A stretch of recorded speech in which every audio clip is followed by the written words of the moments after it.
I've been in dogs since 1991. We breed dogs that we want to train. I was out here in western Nebraska riding Harleys and training dogs. I don't sugarcoat anything, and if you don't like it, tough.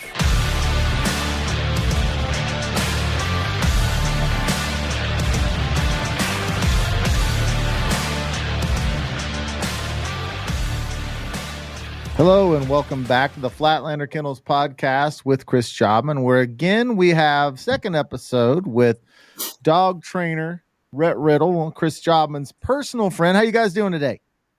Hi, Elliott. How are you, buddy? Awesome. Doing good. Hey, Elliott. What's happening, man? Hi, good to see you. Well, if anybody didn't listen to our last episode, you need to get on there because Rhett and Crown made their record-setting achievement. So you guys listen to that last episode. This episode here, I got a good friend of mine, one of my best friends, Rhett Riddle, who owns Bay Creek Kennels in Hartsville, South Carolina. Been a professional retriever trainer for over a decade. Him and I have been friends for almost 20 years, and we do a lot of stupid stuff together, but we have a great time. And he's here. We're going to talk about today about how when you get your dogs back, you send your dogs back into training after hunting season. And when we get these hunting dogs back, we know a lot of our dogs that we train are hunt test dogs as well. So they go home for the winter, they go hunting, and then when they come back to the kennel, we got to get them back into training shape, tighten up some things, and getting ready for the hunt test season. So we're going to talk about what we do when those dogs come back from hunting season to get them ready to go into hunt test season. And then after that, we get that little discussion. We're going to answer some questions on the Facebook page because Rhett's always wealth full of knowledge on his comments on Facebook when it comes to our Facebook page. And that's kind of just what we do to each other. And now he gets to answer some of the questions that he likes to be such a smart ass on. So this is going to be looking forward to it. I'm looking forward to it. Under pressure. Before you start this topic, Chris, will this vary on the dog's level, or are there just warm-up things you do for any dog, or is it based on the level of dog? Me personally, it matters on the level of dog that we get back. So if we've got a dog back that just graduated our gun dog program and is coming back to teach to handle, we do some things differently on those. Then if we get our Grand Hunter Retriever champions back or our advanced dogs, you know, they're a lot more advanced, that we do a little bit different things with those. Rhett, what do you think on that? Oh, yeah, 100%. You know, when my guys are first coming back, I mean, I feel like marking is all going to be similar because I feel like I always want to basically just get a dog back in shape, even though they've been hunting. A lot of my dogs around here are sitting on the couch 90% of the time, and they're hunting 10% of the time, even when they're home. So dogs are out of shape, so I start them back, you know, throwing mainly land singles. It's usually, you know, still pretty cold here in February, so we're doing mostly land work, but kind of let them get back into the flow of things, and then you know, once they're back acclimated to everything, then, you know, we're getting into doing more complex stuff and starting to water work and getting them back tightened down in the water, because that's always where they're definitely the loosest. But yeah, I mean, it definitely depends on what point they're in training. You know, like you said, the ones that are coming back from hunting that just came through the basic gun dog program, they got to learn to run blinds now. You know, or ones that went home that, you know, season level, they got to push them to the next level. But they're all starting off the same. We're just getting them back in shape and getting them ready to get back into training. Yeah, it's definitely a big shock. This right here is like Rhett said, people take their dogs home to go hunting. Well, everybody is like, oh, we hunt a lot. Well, most people don't hunt. Well, I hunt every day, and so that's a lot. And so my dogs, my personal dogs that I hunt, the Flashes and the Vaders of the world, when they come back into training season, they're actually pretty good shape when it comes to that. But most dogs that go home hunt, like you said, once or twice a week, right? Mm-hmm. And so physically, you know, they're just going in short spurts all the time during hunt season. And physically, you got to be really careful, because this is a great time to start blowing knees and CCLs and pulling muscles and tendons, because they're not used to running wide open for any extended period of time. So, Rhett, don't you think this you got to be really, really careful, because this is a time where dogs can really hurt themselves because their body's just not ready for you, especially if you're having them in lunging water. It's real muddy.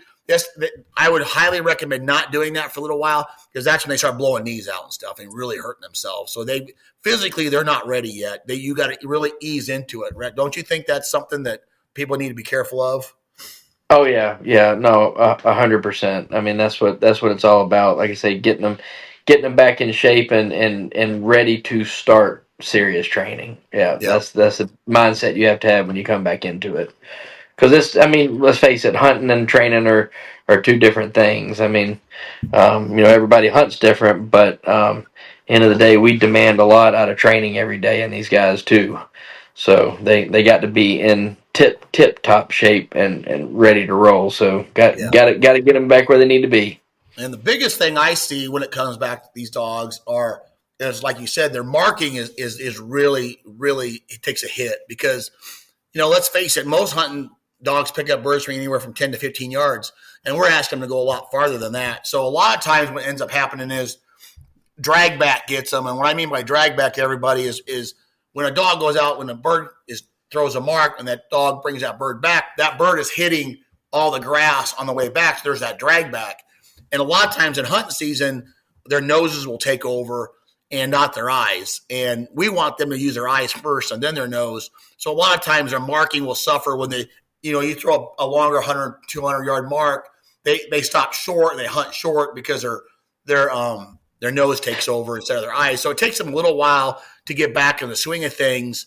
So when our dogs come back, granted where I live, we don't have a whole lot of trees anyway, but when our dogs come back, we don't hide any guns at all. All the guns are in the wide open, so they can associate the gun, the thrower, with the mark, and not trying to hide like HRC style where you got to hide everything. You dig a foxhole, you put damn winger in there, and you got to hide everything. We're not going to do that. We want the dog to look out, see the gun, see the mark, go get the mark, come back. And I think if you try to hide everything when they come back for hunting season, you really hurt their eye focus, and they end up using their nose too much, Red. Don't you think that's a good thing for them to do is keep the guns exposed? Yeah, no, 100%. I mean, make the birds easy to get to when you start out, and then make your difficulty level harder as they've been here a little bit longer. But there's no question, Remy always comes to mind whenever we discuss this. And Elliott, Remy is Lawton Hayes is Rhett's client, good friend of ours. He's a member of my club. He lives in South Carolina, and he has two dogs. We have Sonny and Remy, and Remy's a wild child. So that's who he's talking about is Remy, and Rhett is Lawton's trainer. So that is who he's talking about. Yeah, and we talk about it every year after he hunts her.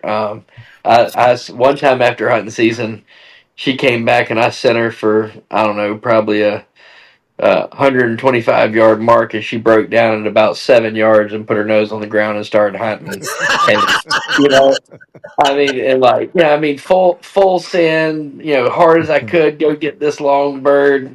Yeah, put her nose down, and she's just one of those dogs that when she hunts, she is a hunting dog. I mean, she puts her nose down, she breaks down, she hunts, and she trusts it. And that's when I get her back. I'm throwing tons and tons of singles with her.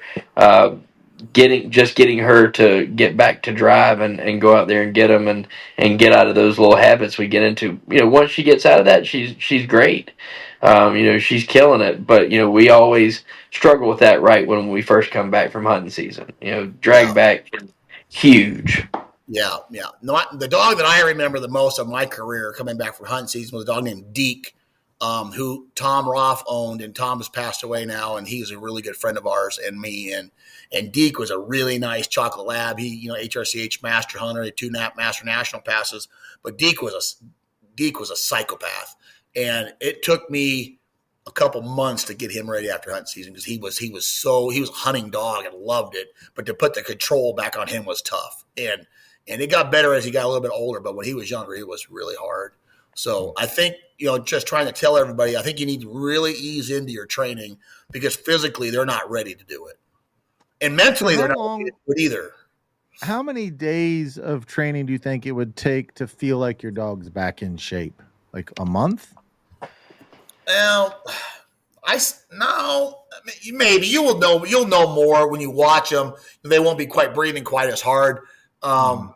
It's the guys that live down south too. Got to really be careful, like where Rhett lives and stuff, where it gets warm quicker. They're not. They can overheat them real fast. Up here, we don't have to worry about that so much till later in the summer, but they're physically not in shape. I mean, and people are so excited to get back at it, they just push, and you hear dogs overheating all the time, like especially the first hot spell anywhere, and they're just not ready for it yet. No.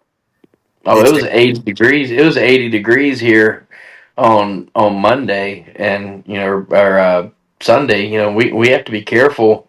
Even this time of the year, like I said, I mean, it goes from, we don't get super cold here, but we were in the highs in the upper 30s, low 40s 2 weeks ago for a week straight, and then turns around a week later and we're in the 80s, and you just have to be super careful because they're not used to it, and humidity. That's what we have here that Nebraska doesn't have nearly as much of on the western part where y'all are, but the humidity we have is what will kill a dog. That 80 degrees doesn't sound like much, but when you add in humidity and a dog not being able to cool down, and you're dealing with a much worse beast there. So being cautious of the temperature and the humidity and everything when you first start back training these guys after hunting season is so important. Once they get in better shape, and I know you asked time frame.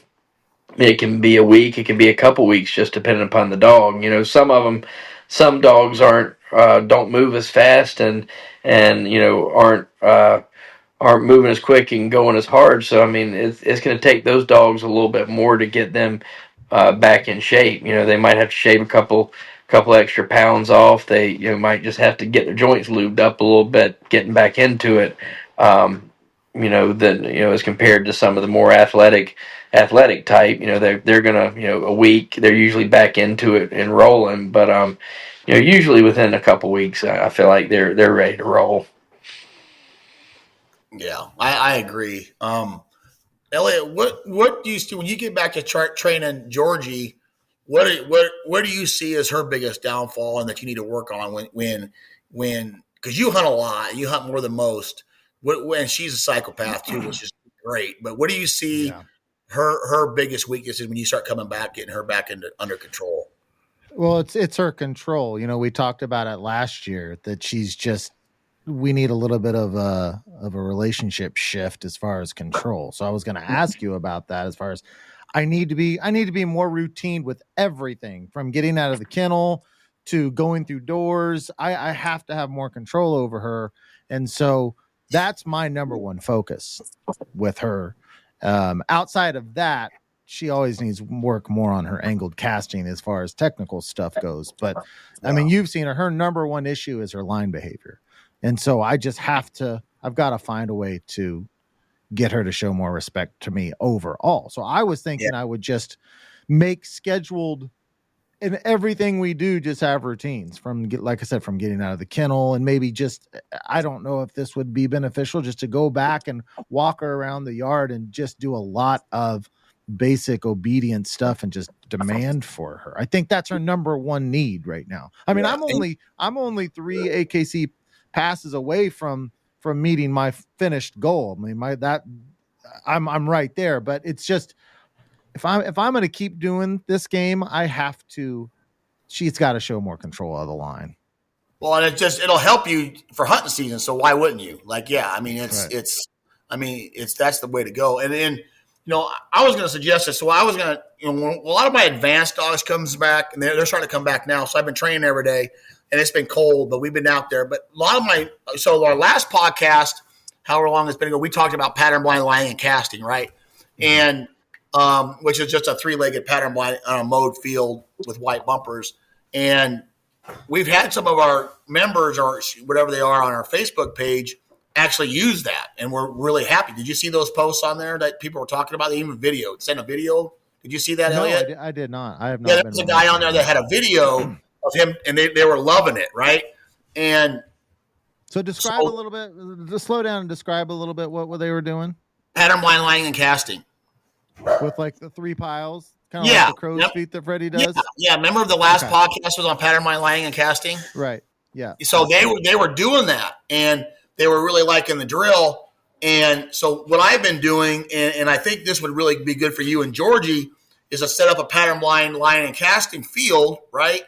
And all my advanced dogs I've been doing this with, even if they're Grand Hunter Retriever champions, I've been doing this with. I put them through pattern blind lining and casting to just get their whistles. You can work on whistle sits. You can work on initial lines. You can work on your angles. You can work on your eye contact. And it's good momentum for them, too, because they know where they're going. So I don't think it hurts at all on those more advanced dogs to run some pattern blind stuff when they get back, because the last thing you want to do is put them in the field and you've got loopy sits from hunting season trying to run hard cold blinds, working on loopy sits. Next thing you know, the dog's so mentally overwhelmed because they're getting, corrections for loopy sits. They're getting correction for taking bad angles or digging back and scalloping. So I think the pattern blind stuff, not forever, just for a little while, just to touch some stuff up, really helps that when you're coming back from hunting season to get that control and that casting down and the whistle stops down. What do you think, Rhett, on something like that? I think that's really good for the advanced dog. Oh yeah, no question about it. I've never been one that I don't do a ton of drills. I feel like I do more now than I used to, but I definitely see the benefits to it this early coming back, just crispening things up. Also, I remember came out there with you for the summer doing drills in the water was super important. What's your go-to drill for when you're coming back, tightening up in the water? When we're coming back and we're doing water work, my go-to drill is like a little tune-up drill, but not with blinds, but with marks. Yeah, with marks. Making them cut corners, making them go down the shore, making them stay in the water, but making it really pretty simple to start out with, because you're going to get some cheating, because there's all the hunting dogs now out there cheat. Even Flash, all them dogs, they end up cheating at the end of the year. So to get them back and just to do a real simple type water tune-up drill where they got to cut corners and take different angles, and then making it really easy at first, and then making it harder as you go. Yeah, because I remember when I came out there for the summer, we went through the water tune-up with everybody, getting back after it. And I enjoyed doing that with you. Yeah, that's always really fun. Yeah. I wish more people, and I have clients that are really good at about now is keeping good control on their dog. Chris Tracy, that owns Preacher, we talked about in the episode before. He's probably the best one I've seen keep his dog under control and do it. Because when Preacher comes back, he's pretty spot on. But yeah, I think if a lot more people would, not worry so much about the bird and about the, the dog getting the bird, accomplishing the task, I think we'd be way better off. But laying and casting for you and Georgie would be really good. Yeah, absolutely. I totally agree. I've got, while we're on George real quick, I've got one more question. So she broke her toe and she just got her splint off. So she's got 2 more weeks of completely no, I can't let her run. I've got to have her on leash. They're really concerned about over the next 2 weeks, but I don't know if you guys had injuries like broken toes, and once she gets the release from the vet in 2 weeks, how careful do I need to be with her from that point on coming out of that injury? Rhett said you were a vet tech, and you married. Well, you are a doctor. You married a vet, so you're a doctor. So can you explain that to him? Yeah, I think a broken toe, once you're released, you're pretty good to go. It's not like a breaking the leg where you're severe and have to worry about anything too crazy. So, I think your initial, I imagine you were having to crate and do all that for the first couple weeks type thing. Is that what they have you just doing crate? They put a splint on it and wrapped it tight, and she seemed to be okay with that. Well, as long as she's getting around on it okay, day-to-day stuff, I don't see why you can't go right back in. I'm with Rhett on that. I don't think there's, if the vet gives you 100% clearance, He's giving him and there's no way you're going to technically slow Georgie down enough to keep that coat safe. You just got to go for it. And if the vet says you're good to go, you're good to go. You just have to trust him. Yeah, that bone just has to heal, and it doesn't take too long for that. Will they limp out of habit for a while from that? Or if she limps, is that something I should be concerned about? I would, if she's limping, then she's still painful in some way, shape, or form, I think. Yeah. Yeah. And I think a lot of that stuff you got to be careful of too, Elliot. Like I know people that, if a dog comes off an injury, they're giving them Rimadyl and all that stuff still. And you got to be careful on some of that stuff is that Rimadyl masks the pain. And if that masks the pain and they feel better than they actually are, they can really hurt themselves again bad. So I think as long as she's not on any medication, any painkillers, any anti-inflammatory, if she's not limping around, you're fine. If she's still limping just a little bit, I would wait a little bit because, like I said, if you give her that Rimadyl, she's not limping, she could really hurt it if she limps without the medication. So, okay, thank you. That makes sense. Yep. Rhett, do you have anything else you want to add to dogs coming back after hunting season or anything? I think we get into questions. No, not really. Other than it takes time to get them back ready, and once they get rolling, should be good to go. Just get them in shape and get them tuned up, and then start back running. But don't run a test too quick. That's the biggest thing is everybody wants to come right back and start running immediately. And as soon as you come back and that dog was, breaking during hunting season and you didn't get the corrections you needed to then, and you think the dog's doing okay, but, you come back with only a couple weeks of training and you go back in and try and run a test and your dog starts breaking or whatever right at the start of the season, you've already dug yourself a hole that you didn't have to get into, so take your time, get your dog back ready, get them in shape, train a little bit. Yeah. Get ready before you start running. 100%. That is a really good point. And another thing I want to hit on before we move on to the questions is put your ego away. And what I mean by that is even if you own a Grand Hunter and Retriever champion like Crown is they're not the same dog coming back in February as they were in October. So no matter how good your dog was, don't expect that dog to be the dog that you remember passing the fall grand and start getting into their butt and stuff when they're not doing it right. They need to get back into mentally get back into it, physically get back into it, and you need to polish up their skills. And so don't start getting all frustrated and upset with them when they're not the same dog they were in October, because you got to understand they just had a whole season of goofing off, doing what they want for the most part. So you can't expect that dog to be the same dog, and put your ego away and just work on the dog that you got in front of you, and don't expect it to be a superstar right away. That's just not going to happen. Yeah. Because you're giving them corrections and they don't deserve the correction because they're rusty. They're rusty. It's like, I always tell everybody, I learned algebra when I was a freshman in high school, and I don't know how to use it right now. So it's the same thing with them. They've got to remember what's going on, and it's your job as a trainer to get them mentally and physically ready, and give them a bunch of pressure and expecting them to be the same dog is not the way to do it. Yeah, exactly. Yeah. So, all right. So let's do this. Let's answer some of the questions. We got a few questions here. Elliot will read them, and then we'll answer some questions. We'll try not to take forever on these, and we'll go from there. It's my favorite part. We've got about 10 questions, maybe a little more than that, right around there. So let's start the first one. Grant Hatch says, I talked to a friend about a white bucket drill the other day. He wants the dog to run straighter and longer. I said to him, dogs learn to run straight and long through handling. I've never used anything other than a blind stake or orange ribbon tied to where I can see it. Would you address the pros and cons? It's about time to knock off the rust and start training. So, Rhett, since you commented on there and said how good a question this was from Grant Hatch, which Grant's a good friend of the kennel, and this is a good question, I'm going to let you take over and give your opinion on it because you had such a great question, you said, and then I'll jump in afterwards. I believe it or not, I do actually think this is a great question, I actually know you do, but and I had to put you on the yeah, spot.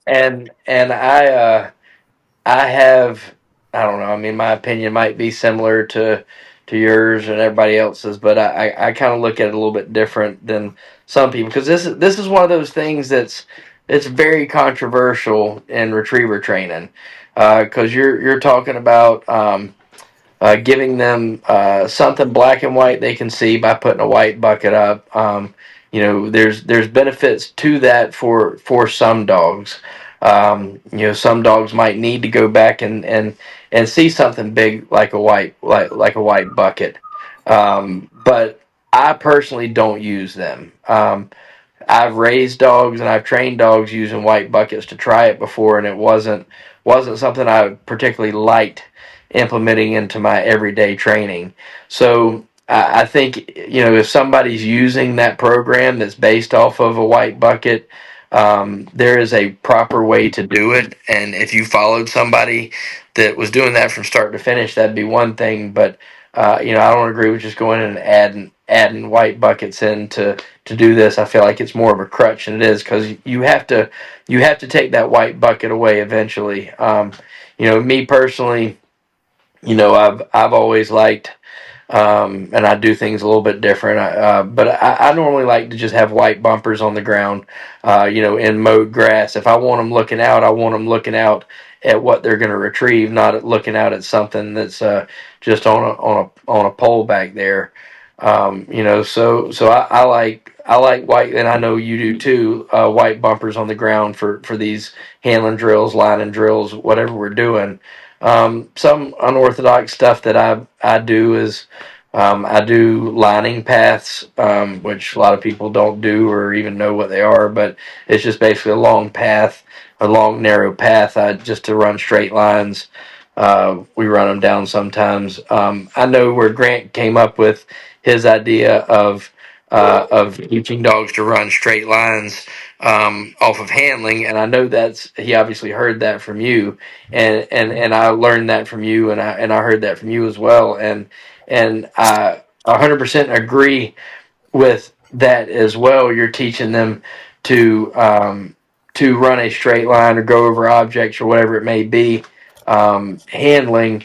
But I also think that there's a big place for using momentum in this as well, and teaching straight lines as well as what I do. Like I say, I do a lot of momentum based stuff. So like I said, I personally like to use white bumpers, cut grass, pretty black and white, teaching them to go over objects or go a straight line on a longer distance and holding that line or whatever.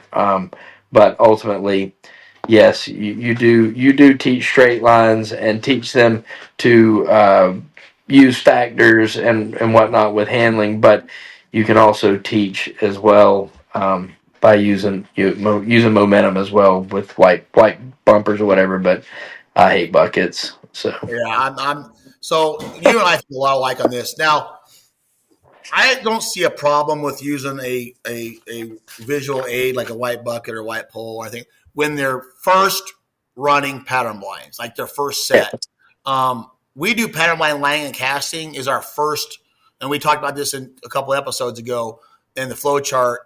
And we're only like 75 yards back. So, and we use, it's all mowed grass, and we use white Avery 3-inch Hexa bumpers. So they can see the bumpers on the ground. Not necessarily looking at a bucket, but they can see the bumpers on the ground, right? And that's where we teach them to take straight lines and got good momentum and stop and angle cast and do all those things. But once we move on from that and we go into the field and run our first set of real pattern blinds, which our next episode will be talking about land pattern blinds, is the next phase of the flow chart. Once we move into the pattern blinds in the field on our next real pattern blinds, I teach them the destinations, but I don't put out any visual aids. So I just teach the destination, and we do, and like Grant says, if they get offline, we stop and we handle. And granted, you'll lose a little bit of momentum when you do that, because your dogs aren't just looking at a white bucket and running dead straight. You'll start losing a little bit of momentum when you start making them to handle. But once they understand how to handle, your momentum will come back. And you know what? I'll be quite honest with you. Let's just say your dog runs 100% on marks. There's absolutely nothing wrong with your dog running 50% speed on blinds.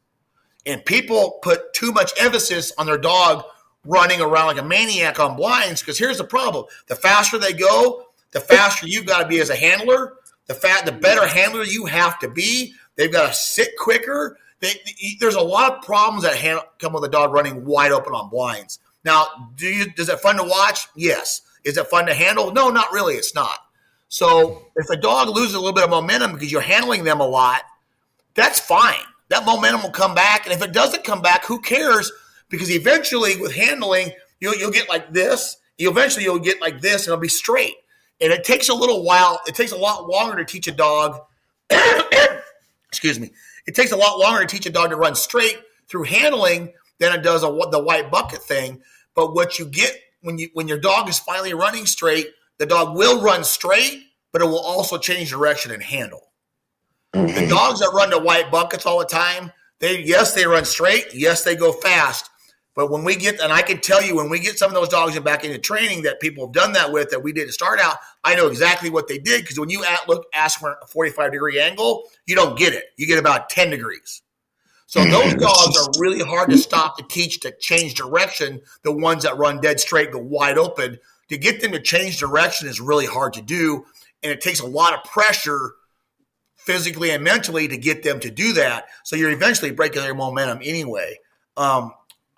I think once a dog is advanced and has been through pattern blinds and is running cold blinds, I think you need to take all that stuff away. Because here's the thing. The only way to teach a dog to handle is to handle. The only way to teach a dog to run cold blinds is to run cold blinds. If you go back to pattern blinds, let's just say your dog has trouble with initial lines when you run cold blinds, but he kills it perfectly when you have a white bucket out there. You're not teaching that dog anything besides run to white bucket. So get the buckets out of the way and teach them to run straight through handling. Does that make sense? Am I making sense? Oh, yeah, for sure. Because dogs, you've got to be able to change. Who cares if a dog runs a blind? You're not going to win a hunt test laying a blind. You're probably going to win a field trial laying a blind. But who cares if it takes you 3 or 4 whistles to run a nice blind and your dog changes directions? That's totally fine. You're going to pass no matter what. But the dogs that, like I said, are taught to run a white buckets have a hard time changing direction, a really hard time to do it.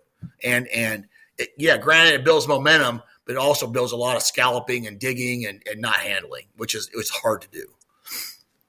Yeah, 100%. Yeah, so Grant was right. He learned that here is we teach a dog to run straight through handling, and that's how we do it here. So, all right, let's move on to the next one. Trevor Runnels, I have a question for the group. I've got a 13-month-old female.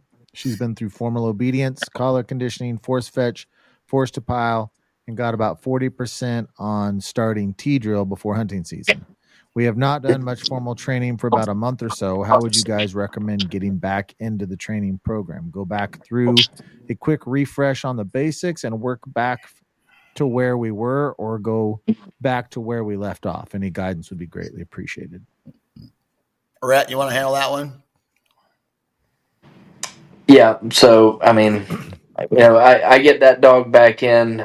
If I'm training it, I'm going to do a little brush up, probably on walk and fetch, and go into the pile before I do anything to make sure we're still crisp there.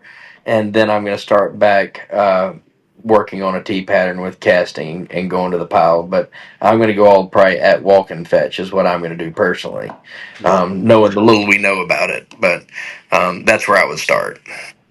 Yeah, I would probably maybe not do it through walking fetch. I would probably work on, check the force to pile, and then we'll check sit to pile, and then obviously we start the tee. But yeah, I would go back and brush some things up, because you can't expect that. If you're only 40% done with the tee drill, you can't expect that dog after 3 or 4 months to be able to go back to the tee drill. No. No matter how good they are, they got to be refreshed on some stuff there. For sure. I think we lost Elliott. No, I'm sorry. Yeah. My camera just died, so don't worry about it. Okay. But yeah, so that's the thing is we you need to back up and brush up on those things, and then before moving forward, because you can't expect that dog to do where it's at. So that's a good question, though.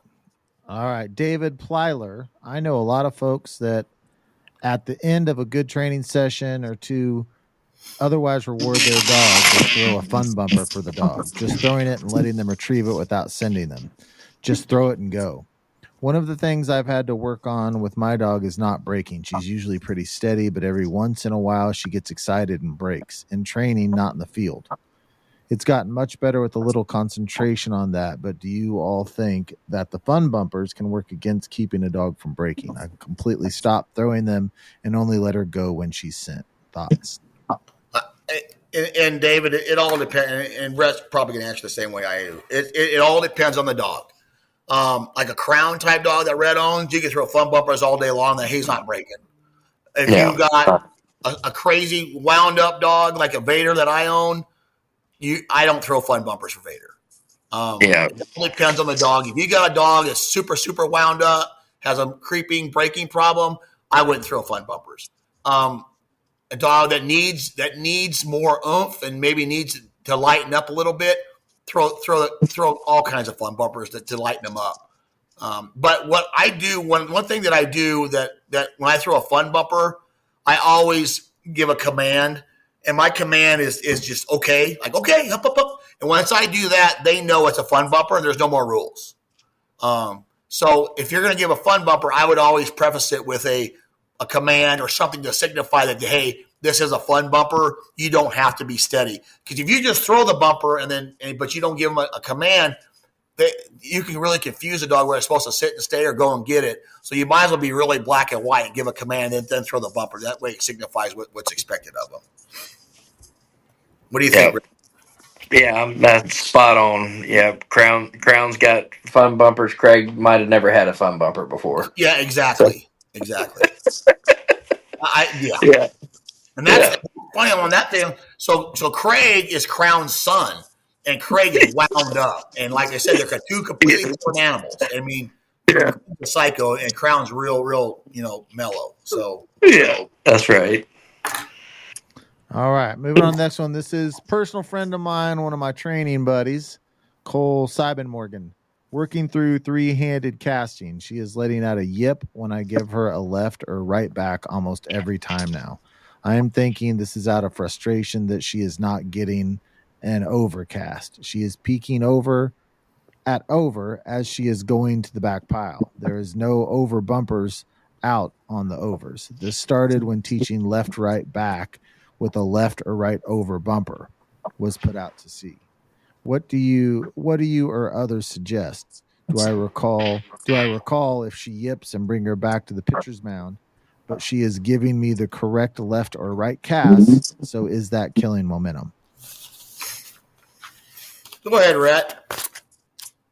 Man, This is a tough one. And I will guarantee you, before Rhett gets started, there is no one right or wrong answer on this. This is a hard one. Yeah, so I want to make sure I got this right. So he's having a hard time with the dog not focusing on going to the back pile. Is that the biggest problem when he's going out and looking over at the over piles as well? What was our main I don't think there are any over piles there, but the dog appears to want to go over and is peering over, but there's no pile over there. But so he's taking the piles away. She's yipping, so she's being vocal. She's lets out a yip when I give her a left or right back almost every time now. So when you give a back, she's going yep, and she's running the back pile. Ooh, yeah, that vocalization leaving. So the question is, do I stop and recall her and resend if she yips, or do I just let it go? Yeah, God, that's a tough one because I mean, I feel like that falls under my category of if you make something a problem, it becomes more of a problem. In my world, I try and avoid creating those issues, so I try and loosen the dog up. That's usually my my way of getting that vocalization to stop, because I always feel like it's so anxiety related from making the dog not get the retrieve, or or correcting them with a collar or doing something like that. So usually I try and back off of the pressure and ease their tension, ease their anxiety. However, I have to do that to get that vocalization to go away. Um, there's probably a lot of backstory there on this dog. I'd like to hear. How are they on marks? Are they vocal on marks? Is that an issue too? As far as how to correct that. But my go-to, like I said, is to ease things up a little bit and not make that a huge problem, because I feel like that's going to work itself out just through repetition and the dog having some success, as opposed to correcting them for it. Yeah. And I agree. I have dealt with this in my career. And years ago, I had a dog that did the same thing. Big golden retriever. Every time I would stop and cast him, he'd bark, and I never could fix it. But once you stop and cast the dog and it barks, who cares? You're not going to fail for that anyway. No. You're not going to fail for that anyway. But Cole needs to figure out why the dog is yipping. Is it out of excitement because he's excited, or is out of frustration? And I think if the side pile is not even out, it can't be frustration because there's nothing over there. I think it's more of an excitement thing. And what I would probably do is try. So in my mind, I'm thinking there's a back pile already back there. There's a bunch of bumpers sitting back there. And he casts back, yep, and the dog turns around and goes. I think, to me, that's more of an excitement thing, because if there's no side piles, what's it frustrated on? One. And then maybe try to throw a bumper back there and cast and see if it makes noise when you do that. Okay? Because now it's focused on the bumper just went over its head, and you cast it. Now it's focusing on the bumper that you just threw. And when you give a right back or left back, maybe it won't yip because it knows exactly what's expected of it. And it's more worried about the bumper that just went through the air, and it won't yip.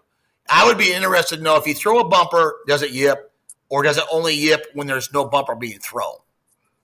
And that's what you have to figure out. But I'm with you, Rhett. I think it's going to work itself out. And I'll bet you, and if it's a frustration thing, you're going to notice that when you get into full three-handed casting, where you have both side piles and a back pile, you're going to know that. Now, if you're worried about making noise, every time you give it a back and three-handed casting, you could throw it back there until the dog doesn't yip. If it doesn't yip when you throw it back there.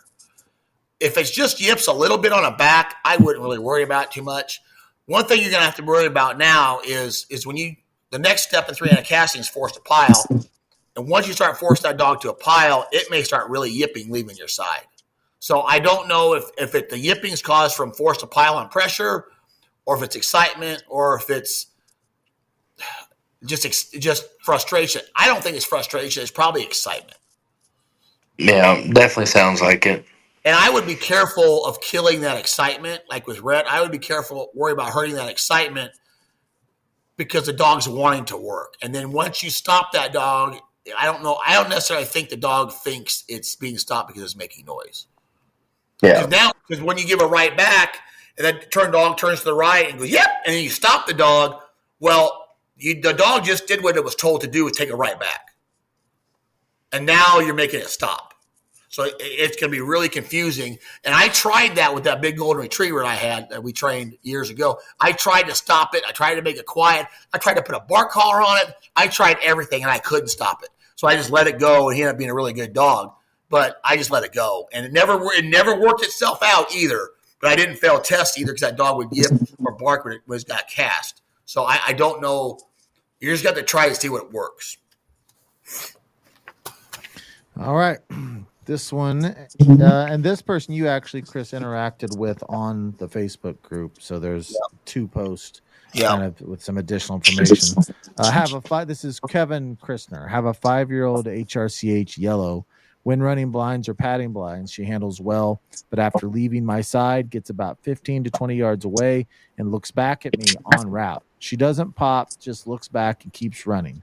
Is this a lack of confidence? I'm guessing it is, but it is something to worry about, or how do I fix it? Note, with the short days, only have an hour or so to train after work, so running a lot of blinds, handling drills.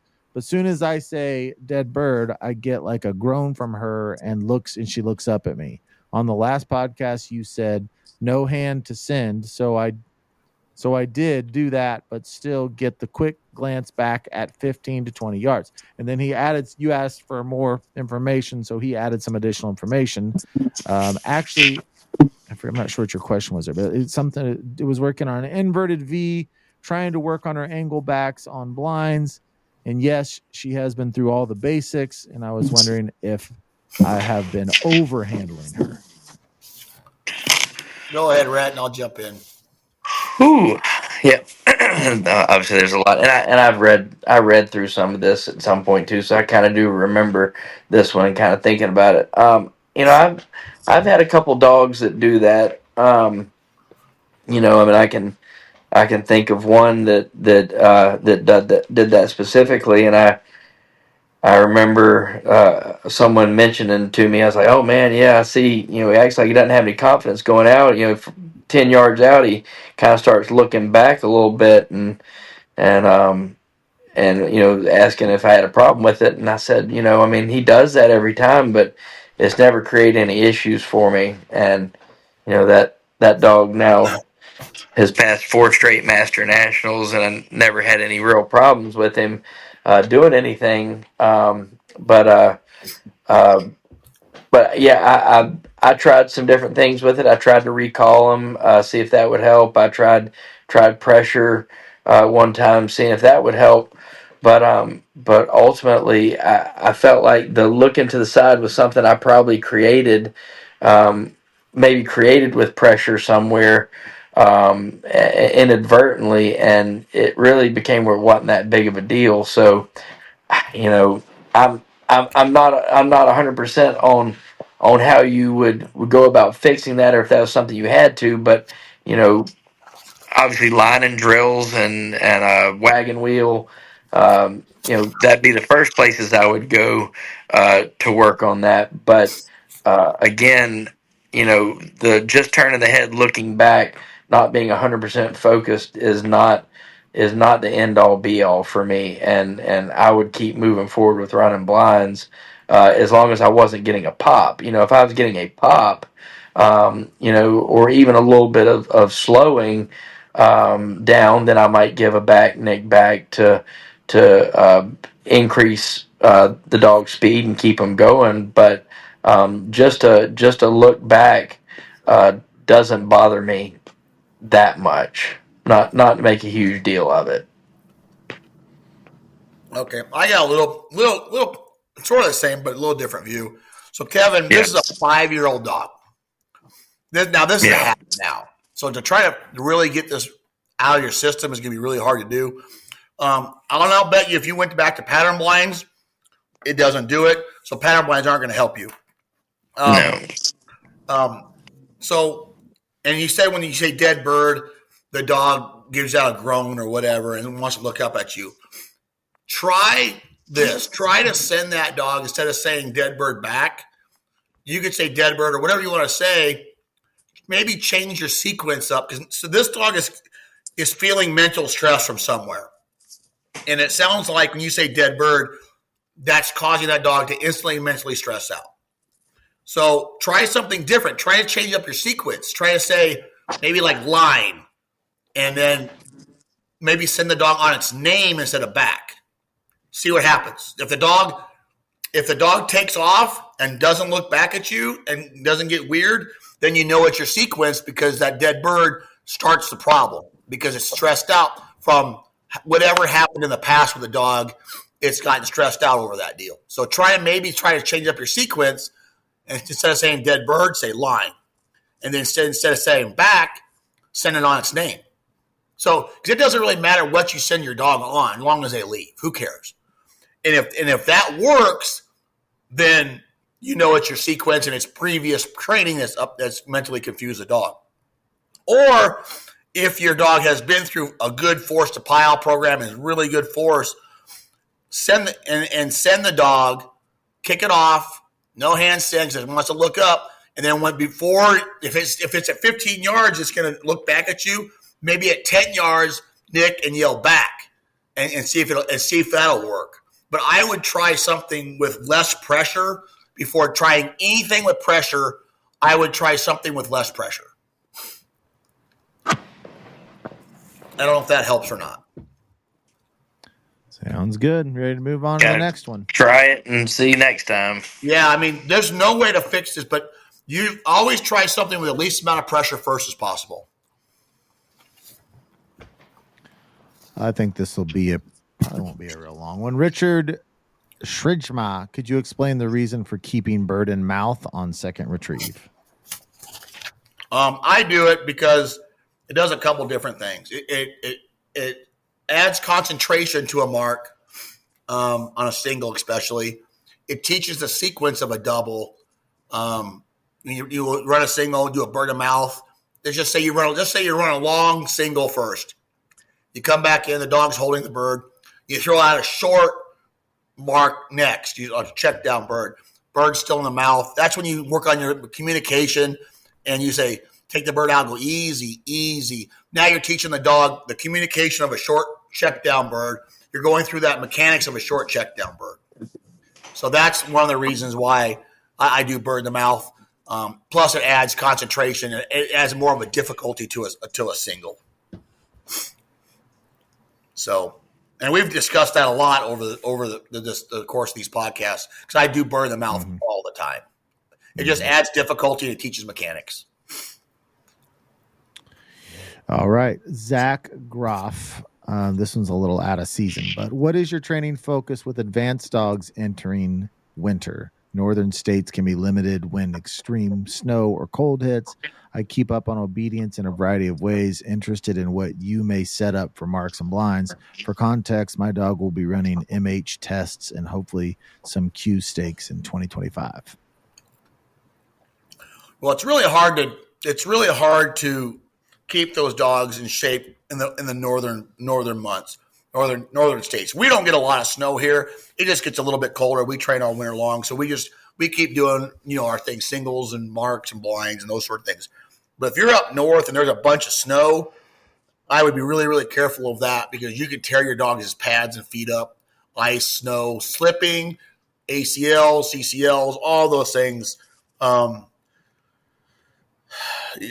on obedience, but if there's a bunch of snow on the ground, we're not running marks and blinds. It's just not going to happen. You're going to risk hurting your dog. And if you live in those northern states, that's just something you got to put up with. And your dog is going to sit when it gets really cold and dangerous like that. So I don't know if I answered your question or not. I would be very careful of snow and ice. You're going to hurt your dog when in all reality, there's no reason to be out there training when it's like that. Safety comes first. Yeah, we don't get snow here, so yeah, you don't. But it's just like with extreme heat. You can't do anything with extreme heat either. So it's right. You just got to be careful. All right, we got two more questions. This one is Toby Nuntz. He said he listened to the podcast a couple times and he heard a reference to a dog being two-sided when we had Ray on. He didn't know what that meant. Two-sided means the dog heels on the left and heels on the right.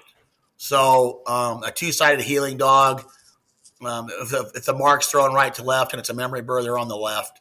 The mark's thrown left to right, they're on the right. It's just a field trial thing. That basically signifies which side of the gun to run on to the mark. Rhett, you have anything to add? Is there any downside to your dog being two-sided? I don't care for it because I'm not smart enough to handle it. I don't know how to deal with it. I think it's confusing. I think in the field trial game, I think there's some merit to it because, they see an exposed gun. If you have a heel on the right, they go to the right side of the gun. Heel on the left, they go to the left side of the gun. But at hunt tests where everything's hidden, I don't think there's a huge benefit on a dual-sided heeling dog. I think it adds confusion. I think it adds confusion to the dog, and I think it adds confusion to the handler because the handler is like, okay, what side do I need to be on for this mark and that mark? I just think there's too much to think about. I don't think we need it in our game. Rhett, what do you think? I've had plenty of dogs that were two-sided. I've done two-sided with dogs. I don't, as a standard, do two-sided. I usually only do it if somebody asks because I am super comfortable running a dog off the left. But what I will say is, for an honor, for like putting them on the opposite side from a flyer, things like that. There are benefits to having a dog on your right side versus your left, with consideration of what's going on with the marks. There's definitely a benefit there. Or if you have a dog that's a real bad head swinging dog, you can use your body to push them to stay on the line of sight for the left bird. If Sonny loves to look over the flyer.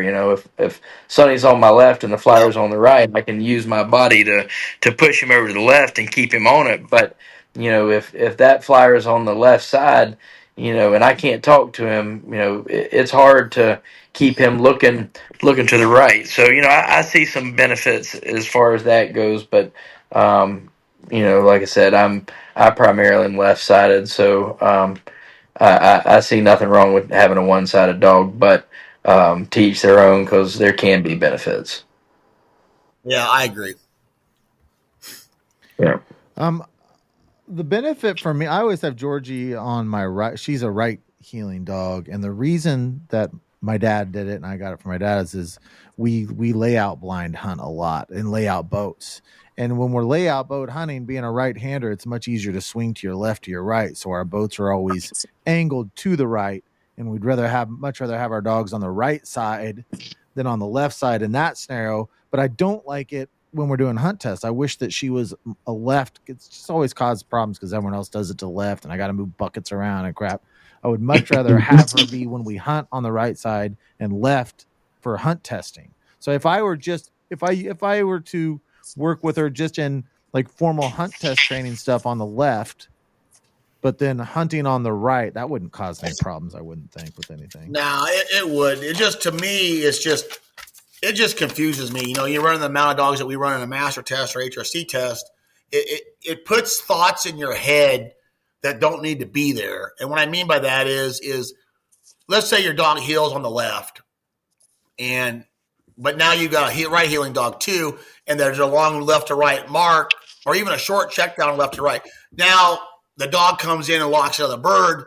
Oh, I need to be on the right. So then you go over to the right, can throw into the left to right. So I think it adds confusion. Right. It doesn't need to be. And as a handler, in my head, I'm a very simple person. In my head, it adds confusion to me. And then that, to me, will make me make mistakes when I don't need to do that. Yeah. Yeah. So, all right. Last one. This is Chad Thomas. He says, I'm new to the field lab / hunting hunt test world.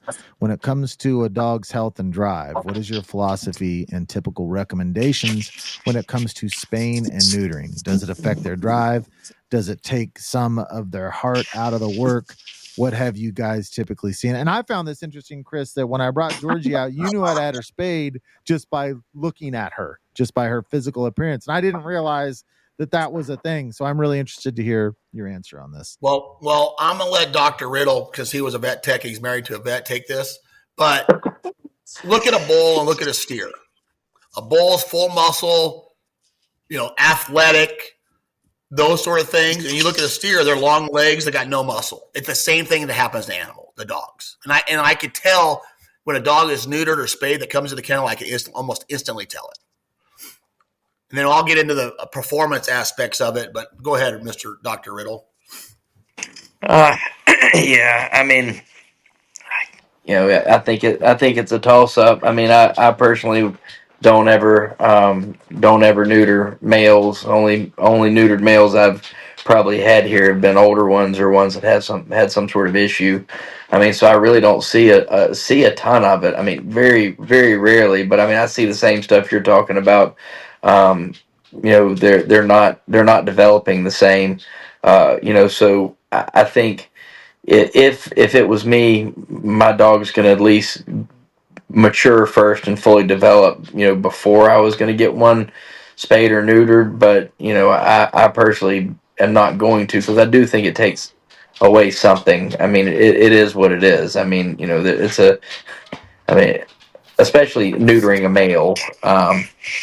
But performance wise, I don't know. I'll let you touch on that a little bit, because I feel like you're not going to take away really retrieve drive in a high drive dog by neutering them. But again, I wouldn't think you'd want to do that as a young puppy, as opposed to doing it to a mature dog that's already developed and already had some training and all that type stuff. So you hit on performance.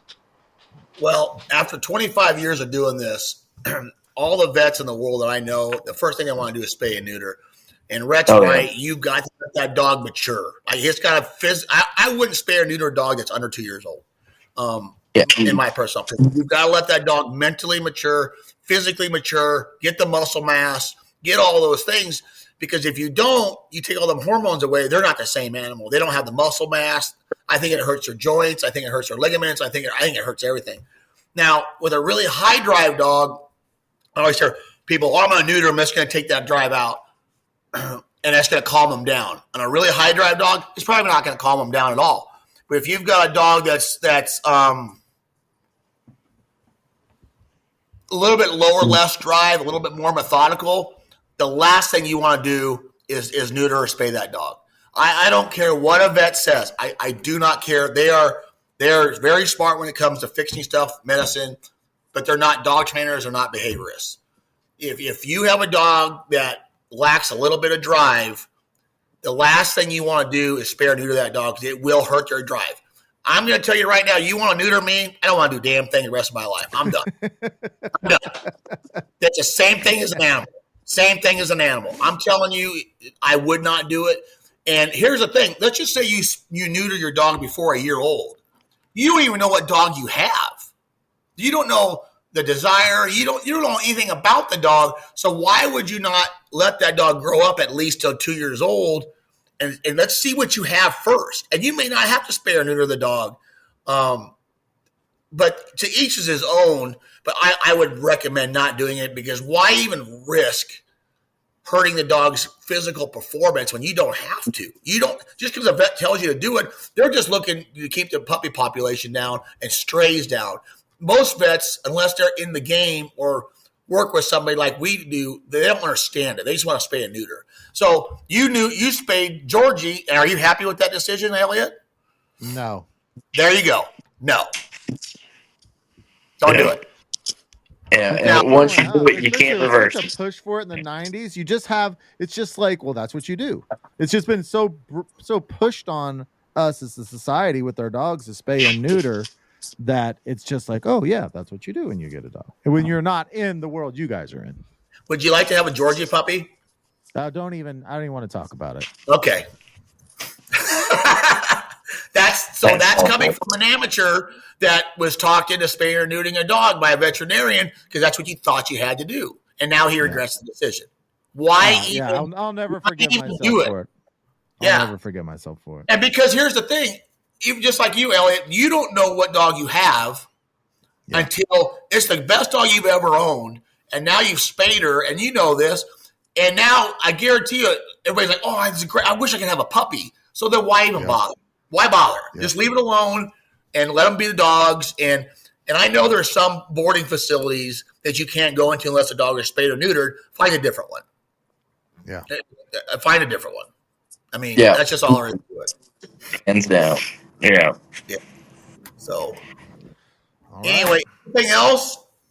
That's it. We're out of questions. Hey, if we want more questions, guys, so if you have not already signed up to the Facebook group, the Flatlander Kennels Podcast Facebook group, go do it. If you're on there, then go hit us with some more questions. And guys, podcast, there's no algorithm with podcasts like there are on YouTube or TikTok or Instagram or whatever. Podcasts go by word of mouth. So the best thing that you guys listening can do for us if you've got hunting friends, dog friends, just help us spread the word about this so we can get more people over here listening to what we're doing. Absolutely. So, hey, thank you, Rhett, for being on. Tell everybody where they can find you. Facebook, website. Tell everybody where they can find you. Facebook, Bay Creek Kennels, Hartsville, South Carolina.